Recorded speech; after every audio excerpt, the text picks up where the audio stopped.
Alô, meus amigos. Várias condutas são necessárias para que nós tenhamos uma vida perante Deus, uma vida cristã. Uma vida cristã segundo os preceitos estabelecidos por Deus, por Jesus e pelos apóstolos. Uma vida cristã segundo os ditames bíblicos e não segundo os critérios inventados por homens. Isso não interessa a Deus. O que interessa a Deus é que o seu protocolo de salvação, o seu protocolo de reconciliação com Deus, o seu protocolo de salvação sejam cumpridos. E Deus não está interessado nos pressupostos humanos. Nenhuma doutrina, seita, ou homem, ou sacerdote tem poder para mudar aquilo que foi determinado por Deus e que consta nas Escrituras Sagradas. Não adianta raciocinar, basta entender aquilo que nos foi revelado. O perdão dos pecados é o primeiro passo que nós precisamos tomar em nosso caminhar cristão. Sem o perdão dos pecados, não existe vida cristã. Não existe caminhar cristão. Eu sou um homem pecaminoso, mas eu vou estudar muito, eu vou fazer muita caridade, eu vou me tornar uma pessoa PhD em teologia, eu vou falar 5 idiomas, eu vou ser exímio no hebraico e no aramaico e no grego, e com isso eu quero ver se Deus não vai me aceitar. Não vai aceitar. O pecado nos afasta completamente de Deus. Todo homem que tem a natureza pecaminosa em si não pode aproximar-se de Deus antes de ter anulação dos seus pecados. Eu não estou dizendo que precisa ser cristão para perdoar o pecado dos outros. Não, o ateu pode fazer isso, o católico pode fazer isso, o budista e o muçulmano podem fazer isso. E é um demonstrativo de grande nobreza pessoal. Eu estou falando do perdão dos nossos pecados. Quem é que pode anular os nossos pecados? Outro homem pode fazer isso? Não. Os anjos podem anular a minha natureza pecaminosa? Não. Os meus estudos, os meus diplomas, os meus livros, a minha descendência, real, se eu sou filho do rei, se eu sou um príncipe, isso conta para Deus? Não. Eu continuo a ser um homem pecador e ter uma natureza pecaminosa. E, portanto, eu estou afastado de Deus e não tenho uma natureza cristã. Então, é condição sine qua non que eu dê o primeiro passo respondendo satisfatoriamente ao convite que vem de Jesus, que é primeiro, se eu sou um homem natural, se eu sou um homem pecaminoso, se eu ando em pecado, não importa o meu conhecimento nem outras virtudes, nada disso importa, eu estou falando no campo espiritual. Se eu sou um homem pecador, eu preciso aceitar que eu tenho essa natureza pecaminosa. É necessário que eu aceite com sinceridade a minha natureza pecaminosa. É preciso que eu me constranja perante Deus e perante os homens da minha natureza pecaminosa, dos meus pecados. Os pecados atuais e os pecados de outrora e a minha natureza pecaminosa. E é preciso que eu peça a Jesus a sua intervenção soberana para que ele anule os meus pecados. Porque somente Jesus, como soberano, ele vai tirar os meus pecados. Jesus, como mestre, ensina a você perdoar o pecado de outrem. Mas Jesus, como mestre, não tira a nossa natureza pecaminosa. É Ele, como soberano, que tira a nossa natureza pecaminosa. Então, é necessário que eu reconheça a minha natureza pecaminosa, queira deixar de ser um pecador, digamos, sistemático. É preciso que eu me constranja e me coloque perante Jesus, dizendo: eu preciso da tua intervenção soberana para que tu tires o meu pecado e eu ganhe uma nova identidade e um novo caminhar perante a tua santa presença e perante a presença de Deus Pai. É essa contrição do Espírito que gera a verdadeira fé, que gera a confiança em Jesus. E Jesus, então, respondendo favoravelmente a essa nossa resposta favorável a Ele, Ele perdoa os nossos pecados. Não adianta eu confessar isso de boca. Eu posso anunciar ao mundo, eu posso escrever isso em tábuas de pedra. Não vai ter valor. É preciso que eu confesse com disposição de coração e com sinceridade de espírito. E Jesus é Espírito, o Espírito Santo é Espírito puro e reconhece a sinceridade ou a falsidade no coração do homem. Jesus não se deixa enganar pelo discurso do homem. O que importa é o discurso acompanhado de uma disposição de coração e uma disposição espiritual. Se eu desejo a intervenção de Jesus e reconheço que essa intervenção é condição sine qua non para que a minha natureza pecaminosa seja anulada, então eu estou pronto para ter os meus pecados anulados. E no cristianismo é que você tem o perdão dos pecados do homem. Como eu disse, um homem ou uma mulher de qualquer seita, de qualquer religião, pode perdoar outra pessoa. Porém, o perdão de nossos pecados só existe no cristianismo. Só existe no cristianismo após esse processo de contrição, de subordinação à soberania de nosso Senhor Jesus Cristo. O Evangelho é bastante rico em diversos exemplos. Um exemplo dado por Jesus está no Evangelho de Marcos, no capítulo 2, no verso 10, em que o próprio Jesus diz: para que saibais que o Filho do Homem tem nesta terra a autoridade para perdoar os pecados, eu te digo, levanta-te, pega o teu leito e vai para a tua casa.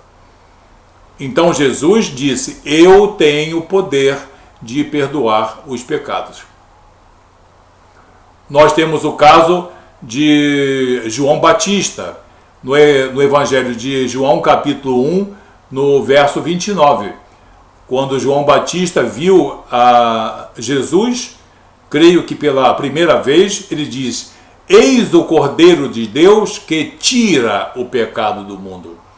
Ele não adia, ele tira. Na linguagem original é tirar da frente, tirar do caminho do homem o pecado. Eis o Cordeiro de Deus que tira o pecado do mundo. Temos o apóstolo Paulo. Após citarmos Jesus e citarmos João Batista, podemos citar Paulo. Paulo diz na carta aos Colossenses, capítulo 1, verso 14: em Jesus temos a redenção, a saber, a remissão de nossos pecados. O que é remissão? Resgate. Ele compra os nossos pecados. Então é por isso que nós somos salvos pelos merecimentos de um Salvador. Porque o perdão de nossos pecados é condição sine qua non para nós principiarmos uma vida cristã. Temos também no Evangelho, o evangelista João, em 1 João, capítulo 1, verso 9, em que ele diz: se confessarmos os nossos pecados, ele, Jesus, é fiel e justo para perdoar os nossos pecados e nos limpar de toda injustiça, de toda imundícia. E tem mais ainda. Se dissermos que não temos cometido pecado, fazemo-lo mentiroso e a sua palavra não está em nós. Todo homem que disser que não cometeu pecado, ou não comete, ou que não tem uma natureza pecaminosa, nunca vai ser cristão, porque está chamando Jesus de mentiroso, porque ele veio ao mundo salvar da nossa natureza pecaminosa. E no mesmo evangelho, em 1 João, agora no capítulo 2, verso 12, o apóstolo João também diz: filhinhos, eu vos escrevo, porque os vossos pecados são perdoados por causa do seu nome. O nome Jesus salva. Nome no sentido aí de expressão, identidade, na extensão do seu significado. Não é em citar o nome de Jesus.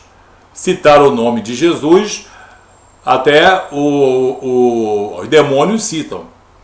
Aquela passagem em que o demônio diz: eu conheço Jesus e conheço Paulo, mas tu quem és? Então não é falar em Jesus, é ter Jesus como soberano, como Senhor, como Salvador, como Mestre também. É uma condição necessária, mas condição sine qua non é a condição de Jesus como soberano, como Senhor, como autor e consumador de nossa fé, como perdoador de nossos pecados. Então, citando apenas essas 4 passagens, Jesus diz que tem poder para tirar o pecado. João Batista diz que Jesus tira o pecado do mundo.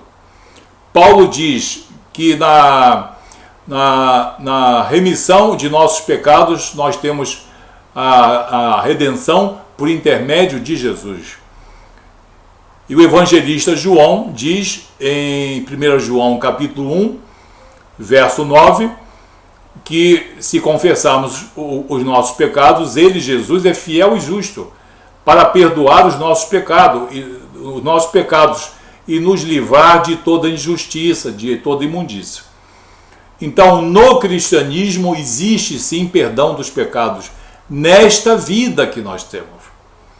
Nesta vida. Não existe nenhuma promessa de perdão de pecados adiados, congelados em um freezer espiritual para uma expiação futura. Isso não existe. Pessoas que me mandaram comentários dizendo que nas seitas espiritualistas existe perdão dos pecados, não existe. O que existe é uma pessoa perdoando a outra. Isso existe. Até mesmo os agnósticos e os ateus fazem isso. Mas nas seitas espiritualistas não existe o perdão dos pecados, porque a natureza soberana de Jesus não é aceita. O próprio Leon Denis disse no seu livro O Cristianismo e o Espiritismo: nem o sangue de um Deus seria capaz de lavar os pecados de toda a humanidade. Ele cometeu a maior heresia e o maior pecado. Muitos espiritualistas não conhecem essa passagem. Está no capítulo 8 desse livro, em que ele fala sobre dogmas, se não me engano. Acredito que é isso. Então ele mesmo diz: nem o sangue de um Deus seria capaz de remir a humanidade dos seus pecados. Ora, que coisa completamente anticristã, herética e pagã. Isso, paganismo. Quando o homem diz que eu vou remir-me dos meus pecados, pela lei da ação e reação, que nada tem a ver com o cristianismo, pela lei do karma, que nada tem a ver com o cristianismo de Jesus. Quando o homem afirma isso, ele está não apenas sendo herético, como ele está sendo pagão. Sim, é no paganismo que o homem não dá importância ao pecado. Ou então, quando dá, ele acha que pode remir-se. Ou, digamos, autodepurar-se através dos sacrifícios, vidas sucessivas pressupostas e leis karmáticas. Isso não existe, só existe no paganismo. No cristianismo existe o perdão de nossa natureza pecaminosa pela intervenção soberana de nosso Senhor Jesus Cristo. E nós citamos aqui 4 exemplos. Jesus afirmou, João Batista afirmou, Paulo afirmou, o evangelista João afirmou. Eu acho que é suficiente. Não acreditar nisso é uma questão de vaidade doutrinária. O evangelho é claro, e esses exemplos não são os principais, nem são os únicos, não. Existem muitos outros exemplos. Então, Jesus tem poder, capacidade e autoridade, ele só, superlativa, de tirar a nossa natureza pecaminosa, que é a condição sine qua non para nos transformarmos em homens cristãos e podermos andar perante Deus.